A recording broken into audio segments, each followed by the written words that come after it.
অনেক দিন আগের কথা। সুন্দরবন জঙ্গলের পশু পাখিরা সবাই মিলেমিশে একসাথে বসবাস করত। আর এই সুন্দরবন জঙ্গলের রাজা ছিল একটা সিংহ। একদিন সুন্দরবন জঙ্গলে কোথা থেকে যেন একটা দুষ্ট হাতির প্রবেশ ঘটলো। এবার ভাবছি আমি এই জঙ্গলে রাজত্ব করব, সবাইকে হারিয়ে আমি হব এই বনের রাজা। কারণ আমার গায়ে অনেক শক্তি, আমি দেখতে অনেক বড়, আমার শক্তির সাথে কেউ পেরে উঠবে না। হা হা হা হা হা। আরে এই গাধা, আমি এই জঙ্গলের নতুন রাজা, আমায় প্রণাম কর শিগগিরই, নইলে আমার পায়ের তলায় পিষে তোকে মেরে ফেলবো এক্ষুনি। তুই দেখেছিস আমি তোর থেকে কত বড়? আমি দেখতে কত বড়, আমার পাগুলো দেখেছিস কত মোটা মোটা আর কত বড়। এই পায়ের তলে তোকে ফেলে পিষে দেবো একদম। না, তুই তো একটা গাধা, তোর সাথে এত বকবক করে কেন যে আমি সময় নষ্ট করছি। আরে এই হাতিটা যে কোত্থেকে এলো, এর আগে তো আমাদের জঙ্গলে দেখিনি। মনে হয় মাথা টাথা খারাপ আছে এই হাতিটার, তা না হলে কেউ বলে আমি এই বনের নতুন রাজা।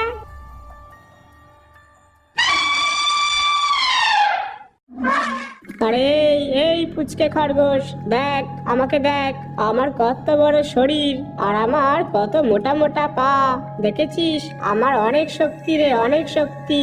আরে এই পুচকে খরগোশ, আমি আজ থেকে এই বনের নতুন রাজা, বুঝেছিস?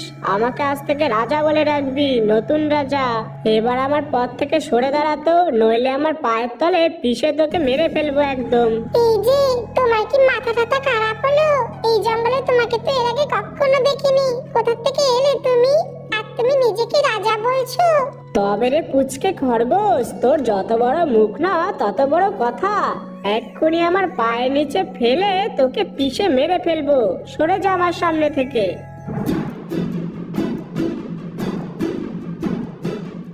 আমি ছোট বলে আমাকে এত বড় অপমান? আমি এক্ষুনি সিংহ মহারাজের কাছে যাব আর এই হাতির নামে নালিশ করব।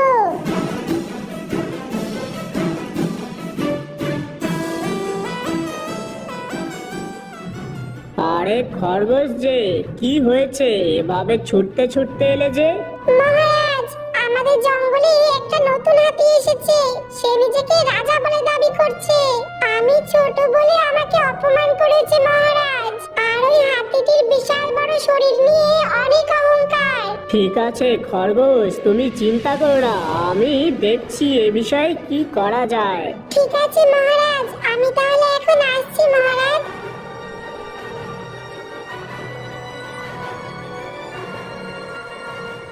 এই নতুন হাতিটা আবার কোত্থেকে এলো আর নিজেকে রাজা বলেই বা কেন দাবি করছে?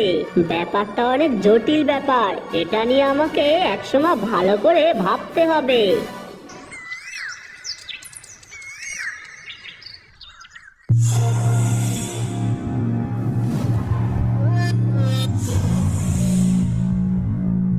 আরে এই হরিণ, এখান থেকে চলে যা বলছি। এই নদীর জল শুধু আমার, এই নদীর জল শুধু আমিই খাবো। আমি আর কাউকে এই নদীর জল খেতেই দেব না, এই জল শুধু আমার। এই যে মোটা হাতি, তোমাকে তো এই জঙ্গলে আগে কখনো দেখিনি। কোথা থেকে এসেছো তুমি? যত বড় মুখ নয় তত বড় কথা। আমি কিনা মোটা হাতি? আমার শরীর দেখেছিস? সবার থেকে বড় আমি, সবার থেকে শক্তিশালী আমি। আমি এই জঙ্গলের নতুন রাজা। দেখেছিস আমার কত বড় শরীর আর মোটা মোটা পা? এই পায়ের নিচে একবার যদি পিষে দিই না, তখন বুঝবি। মোটা হাতিকে মোটা বলবো না তো কি বলবো শুনি? নিজের শক্তি নিয়ে কেউ এভাবে অহংকার করে আমি কখনো দেখিনি। এই হরিণ, তুই এবার অনেক বলেছিস, এবার তোর শেষ দিন। দাঁড়া, তোকে আমার পায়ের নিচে ফেলে এবার পিষে মারবো।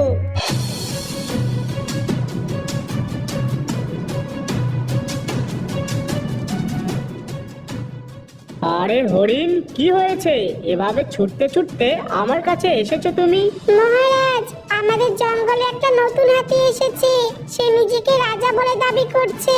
আমি নদীতে জল খেতে গিয়েছিলাম মহারাজ, ও আমাকে জল খেতে দেয়নি। ও বলছে ওই নদীর জল নাকি ওর একার, ও একাই খাবে ওই নদীর জল। এই কথার পরে আমি প্রতিবাদ করাতে আমাকে ধাওয়া করেছে মহারাজ। হরিণ, তুমি চিন্তা করো না, আমি দেখছি ওই হাতিকে কি করে শায়েস্তা করা যায়।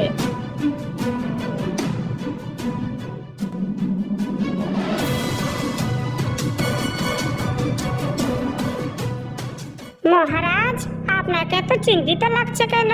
কি হয়েছে মহারাজ, আমায় বলুন। এই যে শিয়াল, তুমি কি জঙ্গলের কোনো খবরই রাখো না নাকি?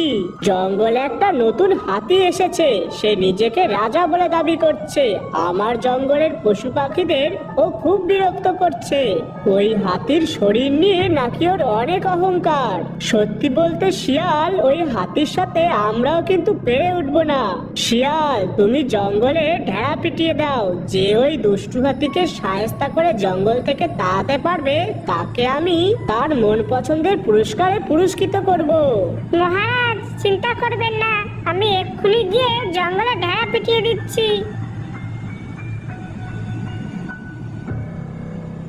শোনো শোনো শোনো, আমাদের জঙ্গলে যে নতুন হাতিটি এসেছে, তাকে যদি কেউ শায়েস্তা করে জঙ্গল থেকে তাড়াতে পারবে, মহারাজ তাকে তার মন পছন্দের পুরস্কারে পুরস্কৃত করবে।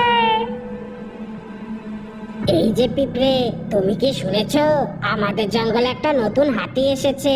সে অনেক দুষ্টু। সে নিজের শরীরকে নিয়ে অনেক অহংকার করে আর নিজেকে রাজা বলে দাবি করে।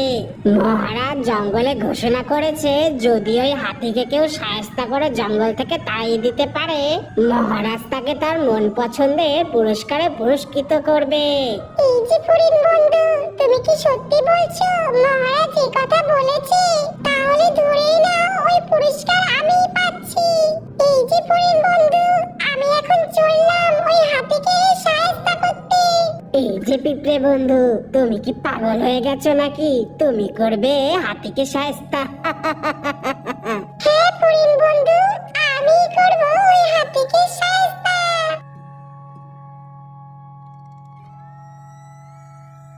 পিঁপড়ে মনে হয় পাগল হয়ে গেছে, দিনে জেগে জেগে স্বপ্ন দেখছে। এরপর পিঁপড়ে জঙ্গলের মধ্যে ওই দুষ্টু হাতিকে তন্ন তন্ন করে খুঁজতে লাগলো। এক সময় পিঁপড়ে খুঁজতে খুঁজতে ওই হাতিকে দেখতে পেলো।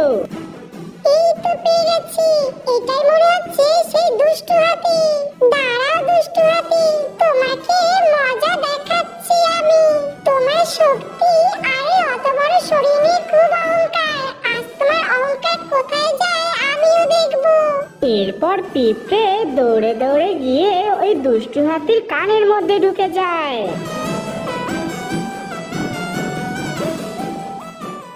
এই যে দুষ্টু হাতি, এবার তোমাকে মজা দেখাচ্ছি। তোমার খুব অহংকার, তাই না? এবার দেখো কেমন মজা। এরপর পিঁপড়ে ওই হাতি কানের মধ্যে ঢুকে জোরে জোরে কামড় বসিয়ে দিল। পিঁপড়ের কামড়ে হাতি যন্ত্রণায় চিৎকার করতে লাগলো। ওরে বাবা, আমার কানের মধ্যে কে ঢুকেছিস? আর কামড়াস না, আমার যে অনেক যন্ত্রণা হচ্ছে। ওরে বাবা, হা হা। এই যে দুষ্টু হাতি, আমি গো আমি হলাম পিঁপড়ে। তোমার এত বড় শরীর নিয়ে খুব অহংকার, তাই না? তুমি আমাদের জঙ্গলে এসে নিজেকে রাজা বলে দাবি করছো। এবার বোঝো কেমন মজা। আমি কান থেকে আর বের হচ্ছি না, এবার আরো জোরে জোরে কামড় বসাবো। যদি নিজে বাঁচতে চাও, আমাদের জঙ্গল ছেড়ে আজই চলে যাবে তুমি। আচ্ছা, আমি চলে যাব, আমি কথা দিচ্ছি, এই জঙ্গল ছেড়ে আমি চলে যাব। এবার লক্ষ্মী সোনা আমার, এবার কান থেকে বেরিয়ে এসো। আমার যে কানের মধ্যে অনেক যন্ত্রণা হচ্ছে। ঠিক আছে, আমি কান থেকে বেরিয়ে যাচ্ছি, তুমি কিন্তু জঙ্গল ছেড়ে আজই চলে যাবে। আমার ঘাট হয়েছে, আমি আর কোনো দিন এই জঙ্গলে আসবো না। হ্যাঁ, এই জঙ্গলে তোমাকে যেন আর কোনোদিনও না দেখি।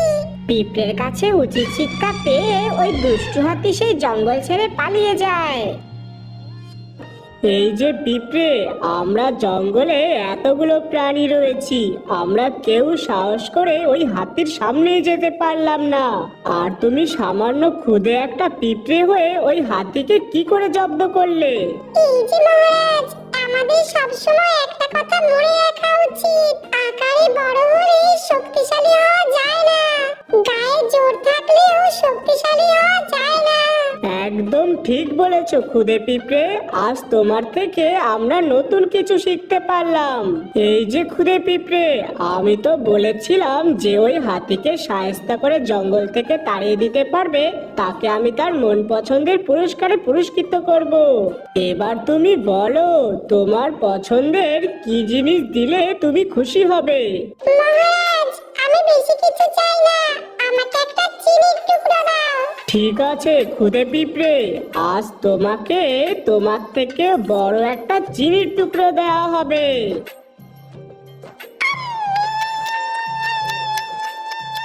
এ কি? ওটা আবার কি? ওটা তো মনে হচ্ছে একটা ডিম। যাই তো, একটু কাছে গিয়ে দেখি।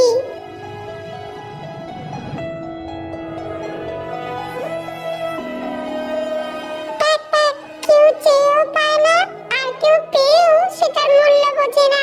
কার এত নিষ্ঠুর মন যে তার ডিমকে এভাবে একা ছেড়ে কোথায় চলে গেছে? হে ঈশ্বর, আমার নিজের ডিমের সন্তানকে আমি দেখতে পাবো না, তাই তুমি এভাবে আমাকে সন্তান লাভের সুযোগ দিলে। প্যাক প্যাক, ঈশ্বর তোমাকে অনেক অনেক শত শত কোটি প্রণাম জানাই। ঠিক আছে, এই ডিম থেকে যে ছানা বের হবে সেই আমার সন্তান, সে যেমনই হোক না কেন সে আমারই সন্তান হবে। এরপর হাঁসটি সেই ডিমটিকে নিয়ে একটি ভালো জায়গার সন্ধান করতে লাগলো, যেখানে বসে ডিমটিকে খুব ভালোভাবে সে তা দিতে পারবে। প্যাক প্যাক, এই জায়গাটা অনেক সুন্দর, আমি তাহলে এখানে একটা বাসা বানাই। এরপর হাঁস বাসা বানানোর জন্য তার গায়ের পালক ছিঁড়ে ফেলে। এরপর সে দিনরাত পরিশ্রম করে জঙ্গল থেকে সে অনেক শুকনো খড়কুটো নিয়ে আসে। এরপর হাঁস অনেক শুকনো পাতাও নিয়ে আসে। অবশেষে হাঁসটি এসব দিয়ে একটি সুন্দর বাসা তৈরি করে। এরপর হাঁস ওই বাসার মধ্যে ডিমটিকে রেখে সে তা দিতে শুরু করলো। কিছুদিন তা দেওয়ার পরে সেই ডিম থেকে একটি ছানা বেরিয়ে এলো। আসলে সেই ডিমটি ছিল একটি সাপের ডিম, তাই সেই ডিম থেকে একটা সুন্দর ফুটফুটে সাপের বাচ্চা বেরিয়ে এলো। প্যাক প্যাক, এ কি? এটা একটা সাপের ছানা। তাহলে কি আমি এতদিন একটা সাপের ডিমকে তা দিয়েছি? সে যার ছানাই হোক গিয়ে, সে যার ডিমই হোক গিয়ে, কিন্তু ও তো আমারই সন্তান। আমি তো ওকে এতদিন ধরে তা দিয়েছিলাম। ও যেমনই হোক, ও আমারই সন্তান। এরপর হাঁস সে নিজে না খেয়ে সে নদী থেকে ছোট ছোট মাছ ধরে সেই সাপকে এনে খেতে দিত। এভাবেই কেটে গেল অনেকগুলো মাস। এভাবেই দেখতে দেখতে সাপটি এখন অনেক বড় হয়ে গেছে। এখনো হাঁস তার বাচ্চা সাপের জন্য রোজ একটা করে মাছ ধরে নিয়ে আসে। প্রতিদিনের মতো হাঁস আজও যায় নদীতে মাছ আনতে। হাঁস যখন নদীতে মাছ আনতে যায় তার বাসা ফাঁকা পেয়ে সেখানে একটা দুষ্টু কাক এসে হাজির হয়। এই যে বোকা সাপ, তুমি কি এতটাই বোকা নাকি? এই যে হাঁসটাকে দেখছো, এ তোমার মা নয়, এ তোমার মা বাবাকে মেরে সেখান থেকে ডিম এনেছিল, আর সেখান থেকেই তোমার জন্ম হয়েছে। তুমি কি দেখতে পাও না ওই হাঁসের শরীর আর তোমার শরীর এক নয়? এভাবেই কাক সাপটিকে ভুলের পর ভুল বুঝিয়েই চলে, আর সাপটির মনে অনেক রাগ হতে থাকে। আর সে মনে মনে ভাবে আজ তার মা বাড়ি আসলে তার হাঁস মাকে সে জিজ্ঞেস করবে। ঠিক আছে সাপ, আমি এখন চলে যাচ্ছি, তুমি যেটা ভালো বোঝো সেটাই করো। এসব বলে সেই দুষ্টু কাক সেখান থেকে উড়ে চলে যায়। কিছুক্ষণ পর হাঁস যখন নদী থেকে বাড়ি ফিরে আসে, মা, তুমি কি সত্যি আমার মা নাকি অন্য কেউ? তুমি শুধু আমাকে একটা কথা বলো, তুমি আমার মা হ্যাঁ কি না? এরপর হাঁস সেই সাপটিকে সমস্ত ঘটনা খুলে বলে, কিন্তু হাঁসের কোনো কথাই সাপের একটুও বিশ্বাস হয় না। আর সাপটি রাগে ফোঁস করতে করতে হাঁসটিকে একটা ছোবল মারে। এরপর সাপের ছোবলে হাঁসের সেখানেই মৃত্যু হয়। কালু কাক মানুষের গ্রামে এসে সে একটা বাড়ি থেকে মাছ ভাজা চুরি করে সেখান থেকে পালিয়ে যায়। কালু কাক সেই মাছ ভাজাটি নিয়ে এসে উড়তে উড়তে জঙ্গলের দিকে চলে আসে। কালু কাক মুখে করে সেই মাছ ভাজাটি নিয়ে জঙ্গলে এসে একটি গাছের ডালে এসে বসে থাকে। কালু কাক যখন মাছ ভাজাটি মুখে নিয়ে ডালে বসেছিল তখনই তার গাছের নিচ দিয়ে একটা বাদর যাচ্ছিল। আরে কাকের মুখে ওটা কি? মনে হচ্ছে তো মাছ ভাজা। বাবা বাবা, আমাকে তো ওই মাছ ভাজাটা যেভাবে হোক খেতেই হবে, কিন্তু কি করে খাওয়া যায়? কাকটিকে এমনি বললে তো ও কোনোদিনও আমাকে দেবে না মাছ ভাজা। ওকে তাহলে বোকা বানিয়ে ওর কাছ থেকে মাছ ভাজা ছিনিয়ে নিতে হবে। কাক ভাই, ও কাক ভাই, তোমার মুখে ওটা কি গো? ও কাক ভাই, এ কি? কাক তো কোনো সাড়া শব্দই দিচ্ছে না। না, এভাবে হবে না, অন্য পথ দেখতে হবে। আরে এই বেটা কালু কাক, কতটা কুৎসিত তুই দেখতে! ছি ছি ছি ছি ছি ছি, তুই তো বনের কলঙ্ক। আমাদের এই বনে তুই সবচেয়ে কুৎসিত দেখতে। ছি ছি ছি ছি, তোকে যে কেন এই বনে থাকতে দিয়েছে, কেন যে এখনো তাড়িয়ে দেয় না, আমি তো সেটা ভেবেই অবাক হয়ে যাই। বাদরের মুখে এসব কথা শুনে কাক অনেক রেগে যায়। রেগে গিয়ে বাদরের মুখে যখনই এসব কথা শুনে কাক যখনই কথা বলে তার মুখ থেকে মাছ ভাজাটি নিচে পড়ে যায়। আর বাদর সেই মাছ ভাজাটি নিয়ে দৌড়ে পালিয়ে যায়। বাদর সেই মাছ ভাজাটি নিয়ে একটি নদীর পাড়ে হাঁপাতে হাঁপাতে চলে আসে। বেশ মতো বোকা বানিয়েছি, হো হো হো। এবার বেশ করে মাছ ভাজাটাকে খাওয়া যাবে। এমন মাছ ভাজা যা সুন্দর গন্ধ ছাড়ছে, আমার তো আরো জোরে খিদে পেয়ে গেছে। ওরে বাবা, ওটা আবার কি আসছে রে এদিকে? এ তো একটা কুমির। ওরে বাবা রে, পালাই রে। বাদর কুমিরকে দেখে ভয় পেয়ে মাছ ভাজা সেখানে রেখে পালিয়ে যায়। আরে বাবা বাবা, মাছ ভাজাটাকে দেখে আমার তো জিভে আরো জল আসছে। না, আর দেরি করা যাবে না, এক্ষুনি গিয়ে খেয়েই ফেলি মাছ ভাজাটা।